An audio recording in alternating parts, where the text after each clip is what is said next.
Standard 9, English, Unit 6. Friends, we have completed the lesson. Now write down some short questions. Question number 1. The narrator and the girl had a long conversation. True or false? Number 2. What was the narrator's keen desire? Question mark. Keen desire means तीव्र इच्छा. Number 3. Dash lived in Delhi.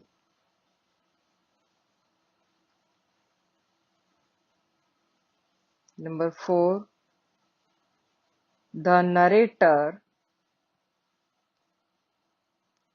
hated the guard because he didn't like whistling. True or false? Number 5. Did the narrator forget the girl after the second meeting?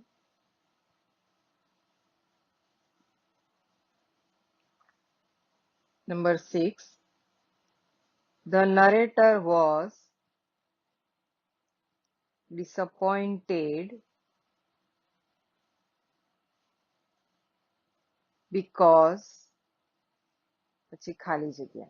Disappointed means he became unhappy. દુઃખી થઈ ગયો. Number 7. What did the narrator decide when he did not see the girl on the platform? Number 8. Did the narrator break his journey at Deoli station? Number 9. What does the narrator prefer?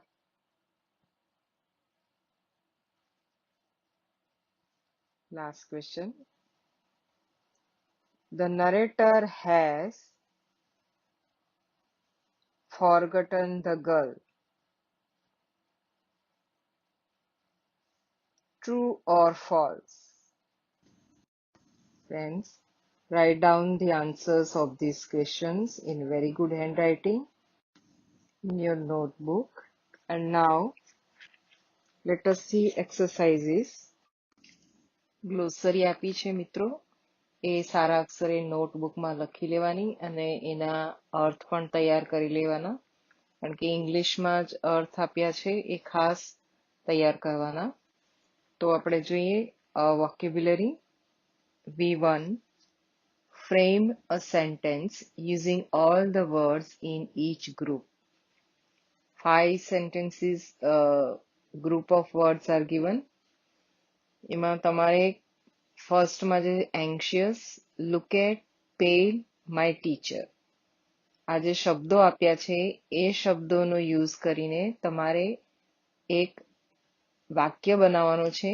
એમાં તમે શબ્દોનો order change કરી શકો અને નવા શબ્દો પણ એની અંદર તમે ઉમેરીને વાક્ય બનાવવાનું છે. તો આપણને મિત્રો આના બધા પહેલા તો અર્થ આવડવા જોઈએ, તો જ તમે વાક્ય બનાવી શકો. એન્શિયસ એટલે તમે જાણો છો કે ચિંતાતુર, લુક એટ એટલે જોવું, પેલ એટલે ફિક્કું પડવું, ઝંખવાણું પડવું એવો પણ અર્થ થાય. અને my teacher.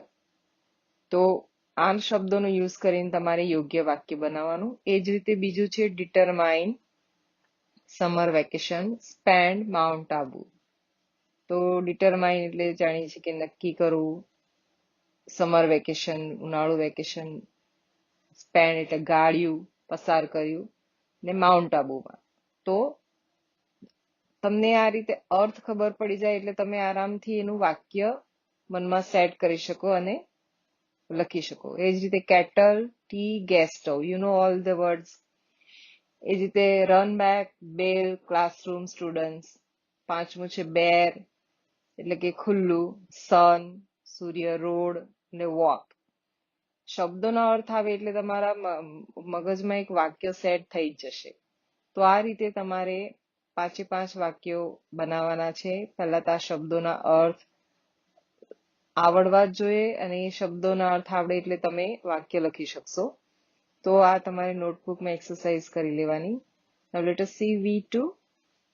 Form words by rearranging the letters in a correct order. The middle column gives you some clues. Form એટલે to make, બનાવ, frame. શબ્દો બનાવવાના છે by rearranging the letters.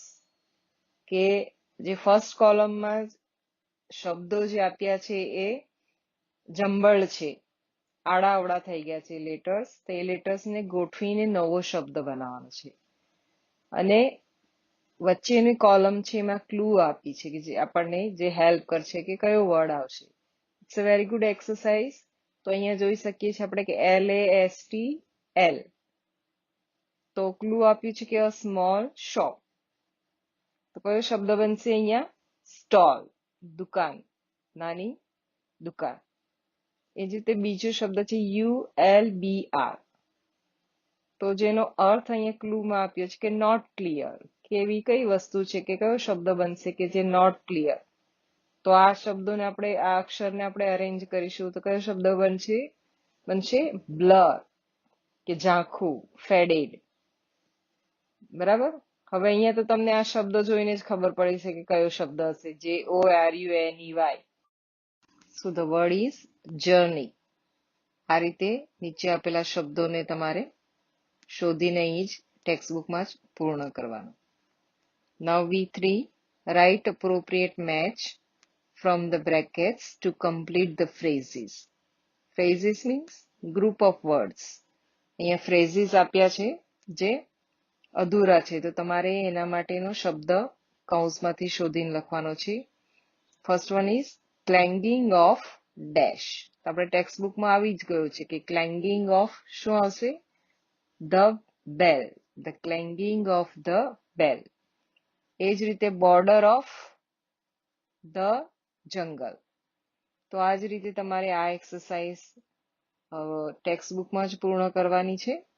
Now let us see V4. Match the words with the expressions. Some different type of faces are given here. તમે જોઈ શકશો. અને શબ્દો જે આપ્યા છે તો સૌથી પહેલા તો આપણે જોઈ લેવાનું કે શબ્દોના અર્થ શું થાય. ત્યારબાદ તમે ફેસને બરાબર ઓબ્ઝર્વ કરો અને કયો ફેસ સાથે કયો શબ્દ મેચ થશે તે તમારે અહીં લખવાનો છે. સો અમેઝડ. અમેઝડ નો અર્થ થાય નવાઈ લાગવી. એનોઇડ. એનોઇડ એટલે ચીડાઈ જવું, ચીડાયેલું, ઇરિટેટેડ. કન્ફ્યુઝડ. કન્ફ્યુઝડ એટલે મૂંઝાયેલું. ડિસ્ગસ્ટેડ. ડિસ્ગસ્ટેડ એટલે અણગમો વ્યક્ત કરતી લાગણી હોય, એક્સપ્રેશન હોય, ના ગમતું વસ્તુ હોય, ડિસ્ગસ્ટિંગ. એમ્બારસ્ડ. એમ્બારસ્ડ એટલે ક્ષોભજનક સ્થિતિ થઈ જાય. દાખલા તરીકે તમે કોઈક વસ્તુ પેરેન્ટ્સથી છુપાવી હોય અથવા તો એઝ ફોર એક્ઝામ્પલ તમે ટીચરને એ માટે રજા માંગી હોય કે બીમાર છીએ અને પછી તમને ક્યાંક કોઈક મૂવી જોવા ગયા હોય ને ત્યાં તમને ટીચર સામે ભટકાઈ જાય. તો આવી બધી સિચ્યુએશન ઊભી થતી હોય તો તમે એકદમ you feel embarrassment. That is embarrassed. Excited. ઉત્સુક, ઇન્ટરેસ્ટેડ, રસપ્રદ, અને શોક્ડ એટલે આઘાતજનક. તો હવે અહીં આ જે ફેસીસ આપ્યા છે તેમાં કયો અમેઝડ આવશે, કયો ફેસ અમેઝ વ્યક્ત કરે છે, કયો ચીડાયેલો, ગુસ્સા ભરાયેલો, નોટ એક્ઝેક્ટલી ગુસ્સે ભરાયેલું પણ જસ્ટ લાઈક ચીડાઈ ગયેલો ફેસ, કન્ફ્યુઝડ. તો તમારે અહીં શોધીને લખવાનું છે. So now let's see on page number 59. Comprehension. C1. Read the picture of the girl selling baskets and write at least 8 sentences about her. So using these words, you have to frame some sentences about the basket selling girl. So bare feet, khulla pag, old clothes, young, walking gracefully, pale skin, black hair, dark eyes, searching and lively. તો એક એક word એક સેન્ટેન્સમાં તમારે use કરવાનો અને આ રીતે તમારે વાક્ય બનાવવાના છે. So you can write down this exercise in your notebook. Now let us see C2. Mark true or false and correct the false statements. So ખરા ખોટા છે, જો ખોટું હોય તો તમારે એ ફોલ્સ સ્ટેટમેન્ટને નોટબુકમાં સુધારી લેવાનું. ટ્રુ હશે તે તો તમે અહીંયા ટ્રુ કરી શકો. ફોલ્સ સ્ટેટમેન્ટને સુધારવાનું હોય તો એક્સરસાઇઝ નોટબુકમાં કરવાનો, એ સેન્ટેન્સ નોટબુકમાં લખવાનું. તો જોઈએ પહેલું, the girl was selling many things. So is this sentence true or false? So this is false. તો તમે સુધારશો કઈ રીતે? the girl was selling only baskets. તો આ રીતે તમારે નોટબુકમાં લખવાનું છે. પછી બીજું વાક્ય, the writer met the girl twice at Deoli. તો આ વાક્ય સાચું છે કે ખોટું છે? તો એ તમારે અહીંયા ટીક કરવાનું અને ખોટું હશે તો નોટબુકમાં અને સાચું હોય તો લખવાની જરૂર નથી. તો આ રીતે આ એક્સરસાઇઝ તમારે પૂર્ણ કરવાની છે. Now C3. Here is a list of sentences expressing writer's attraction and love for the girl selling baskets. Put the numbers from 7 highest to 1 least for suggesting the degree of attraction according to your opinion. તો અહીં કેટલાક sentences આપ્યા છે જે writers, ઓથરનું attraction, આકર્ષણ અને પ્રેમ દર્શાવે છે પેલી બાસ્કેટ સેલિંગ ગર્લ માટે. તો હવે આપણે આપણું ઓપિનિયન એટલે આપણા મંતવ્ય પ્રમાણે સૌથી બેસ્ટ એક્સપ્રેશન કયું છે કે જે એમ લાગે છે કે હા આ વાક્ય લેખકનો ભરપૂર પ્રેમ બતાવે છે, તો એને 7 નંબર આપવાનો. પછી એમ લાગે કે આ વાક્ય થોડું એનાથી ઓછું છે તો એને તમારે 6 આપવાનું. એ રીતે તમારે 7, 6, 5 ઓર્ડરમાં તમારે વાક્ય આપવાના, નંબર આપી દેવાના છે અહીંયા. તો તમારા મત પ્રમાણે કયું વાક્ય બેસ્ટ છે કે this sentence shows very much love or attraction for the girl. તો એ રીતે તમારે અહીં નંબર્સ આપવાના છે અને પૂર્ણ કરવાની exercise. Now let us see C4. Fill in the blanks, selecting appropriate words from the text. Text book વાંચો અને અહીં આપેલી ખાલી જગ્યાઓ તમારે પૂર્ણ કરવાની છે.